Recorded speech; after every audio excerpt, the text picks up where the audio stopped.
इस वीडियो में मैंने तुम्बाड के मेन डिटेल्स को एनालाइज किया है एंड उन्हें एक्सप्लेन किया है, जैसे कि विनायक के माँ के चेहरे पे ये चोट कैसे लगी, विनायक ने आखिर में अपने बेटे को क्यों नहीं मारा, दादी की उम्र क्या थी, हस्तर की मूर्ति कौन से साल में बनाई गई थी, ये सब कुछ। सो मजा आएगा।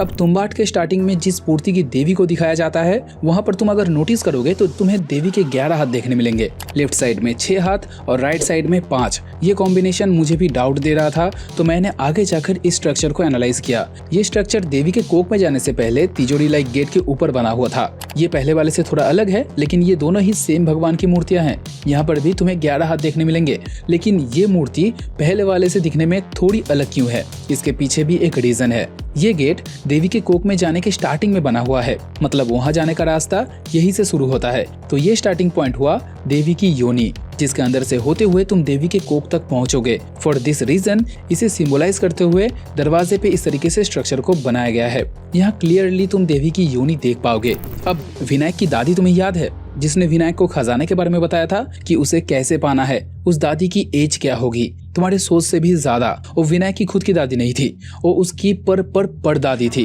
क्योंकि विनायक ने एक बार अपने माँ से बात करते हुए ये कहा था कि वो सरकार की लकर नानी है, जिसे ट्रांसलेट करोगे तो उसका मतलब निकल के आता है your mothers mothers mothers mother, यानी तुम्हारी ग्रेट ग्रेट ग्रैंड मदर। मतलब वो सरकार की ग्रेट ग्रेट ग्रैंड मदर थी। अब सरकार इस मूवी के अंदर 80 साल का बुढ़ा था एंड उसकी दादी उससे 4 जनरेशन ऊपर की थी, तो आराम से उसकी उम्र 500 से ऊपर होनी चाहिए।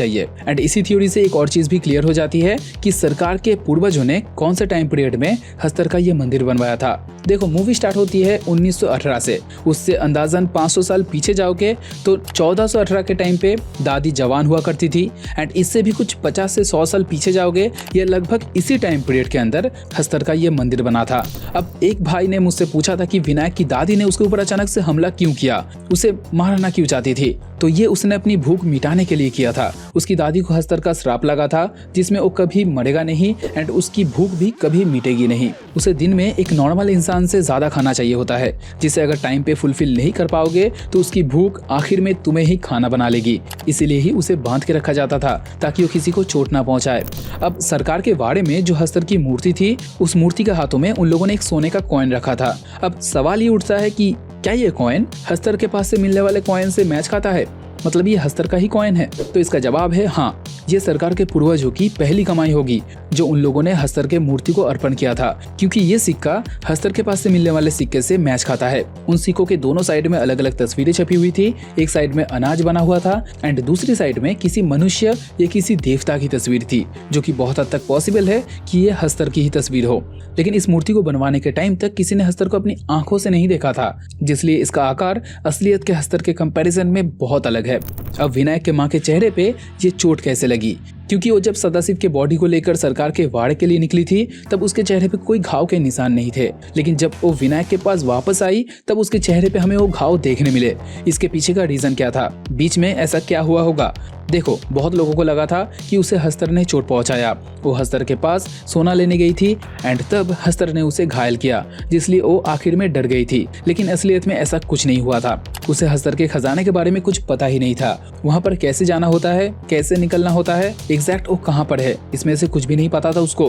वो सिंपली वाड़े में गई थी उस मूर्ति के हाथों से उस एक सिक्के को चुराने, क्योंकि उस टाइम पे उसे पैसों की जरूरत थी। उसे अपने फैमिली को लेकर पुणे जाना था और उसने ये कहा था विनायक से कि वाड़े में कुछ नहीं रखा, पूर्वजों का सारा पैसा सरकार ने खजाना ढूंढने में लगा दिया एंड उसे भी कुछ नहीं मिला, इसीलिए वो उस आखिरी अमानत को लेने गई थी एंड इसे ही चुराते टाइम या वाड़े से लौटते टाइम वो बारिश में कहीं पर गिर गई होगी, जिससे उसके चेहरे पे ये चोट के निशान पड़े। अब मूवी के अंदर जो राघव का कैरेक्टर था उसने एक तरीके से गद्दारी करी, जिसलिए विनायक के पास कोई रास्ता ही नहीं बचा एंड उसने फाइनली उसको अपने रास्ते से हटा दिया। अब राघव की भी कुछ मजबूरियां थी, उसे ओपीएम परमिट के लिए पैसे जुगाड़ने थे, ज्यादा समय नहीं था उसके पास, तो उसने विनायक को उसके ही घर में कैद करने का सोचा, जिसलिए राघव ने अपनी डॉटर इन लॉ को उसके पास 2 दिन के लिए भेज दिया। लेकिन ये लड़की भी चालाक निकली, क्योंकि वो कोई डॉटर इन लॉ नहीं थी, वो एक वेश्या थी। उसके चाल चलन ठीक नहीं थे भाई, देख के पता चलता है। उसे अपनी पुरानी लाइफ में वापस नहीं जाना था, उसने वहीं पर रहने का सोचा क्योंकि उसने विनायक की आंखों में अपने लिए हवस देखा था एंड उसके घर में पैसा। तो उसने राघव को ही धोखा दे दिया एंड विनायक का भरोसा जीत लिया एंड सारी बातें विनायक को बता दी। नहीं तो विनायक को राघव के बारे में पता ही नहीं चलता एंड हो सकता है वो 2 दिन तक बाहर भी नहीं निकलता। लेकिन विनायक ने भी अपना प्लान बनाया एंड राघव को अपने ही जाल में फंसा दिया एंड ये 50 रुपए उसे राघव ने दिए थे। अब विनायक के बीबी ने राघव से एक बात कही थी ऐसे ही मजाक मजाक में कि अगर उसे किसी के ऊपर गुस्सा आए या कोई भी उससे बुरा बर्ताव करे तो उस आदमी या औरत के साथ कुछ बहुत ही बुरा होता है, जैसे कि वो मर जाती है, जैसे उसके खुद की अज्जी एंड भाई के साथ हुआ था। वो लोग मर चुके थे एंड देखो आखिर में विनायक के साथ भी ऐसा ही हुआ क्योंकि उसने एक तरीके से अपनी बीवी के साथ बहुत ही बुरा बर्ताव किया।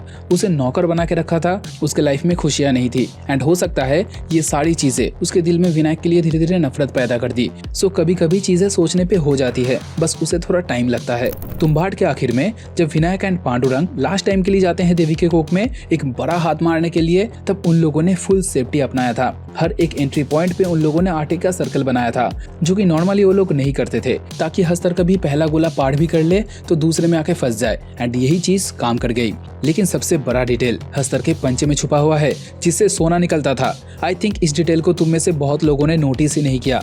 एंडिंग में जब विनायक राव हस्तर से अपने बेटे पांडुरंग को बचाने के लिए खुद का बलिदान दे देता है, तब वो आखिर तक अपने लास्ट मिशन में कामयाब भी होता है। असल में ये लोग इस बार सोने के बजाय हस्तर का पंचा चुराने गए थे जिससे अनलिमिटेड सोना निकलता था एंड आखिर तक उन्हें वो मिल भी जाता है। लेकिन विनायक जब इसे अपने बेटे को देने जाता है तब अगर नोटिस करोगे तो ये पंचा तुम्हें हिलता हुआ दिखेगा, जैसे कि इसमें कुछ कैद हो। पहले तो मुझे लगा था कि ये विनायक के कारण ऐसा हो रहा है क्योंकि एक तरीके से उस टाइम पे वो जख्मी था तो उसकी बॉडी स्टेबल नहीं थी, लेकिन ध्यान दोगे तो ऐसा नहीं है। इस डिटेल को यहाँ पर जानबूझकर डाला गया है।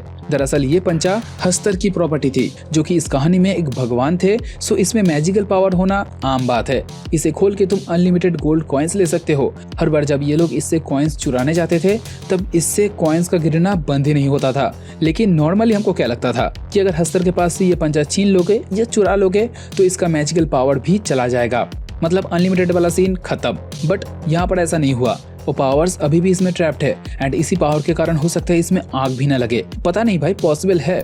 और एक चीज कुछ लोग पूछ रहे थे कि विनायक जब श्रापित हो गया तो उसने अपने बेटे के ऊपर हमला क्यों नहीं किया, तो इसका जवाब है उसकी भूख। याद करो इस श्राप का टर्म्स एंड कंडीशंस क्या है कि तुम अमर हो जाओगे एंड तुम्हारी भूख कभी नहीं मिटेगी। लेकिन जब तुम्हारे पेट में खाना होगा तब तुम किसी को खाने के बारे में सोचोगे भी नहीं, क्योंकि इंसानी मांस खाना श्राप में इंक्लूड नहीं है। भूख अगर बर्दाश्त के बाहर हो जाए तब अलग बात है। जिसलिए विनायक की दादी ने यह कहा था कि अगर मुझे खाना नहीं देगा तो मैं तुझे ही खा लूंगी। एंड इसी सूत्रों की माने तो विनायक हो सकता है तभी भूखा नहीं था एंड उसे पता था कि ये मेरा बेटा है, क्योंकि इस श्राप में कहीं ना कहीं तुम्हारे अंदर इंसानियत जिंदा होती है, बस तुम अपने कंट्रोल में नहीं होते। तुम अपने जानने वालों को पहचान सकोगे, उन्हें भूलते नहीं, चाहे सेंचुरी गुजर जाए। तुम पूरी तरह से आदमखोर नहीं बनते। यही रीजन था कि विनायक ने पहले ही पांडुरंग के ऊपर हमला नहीं किया।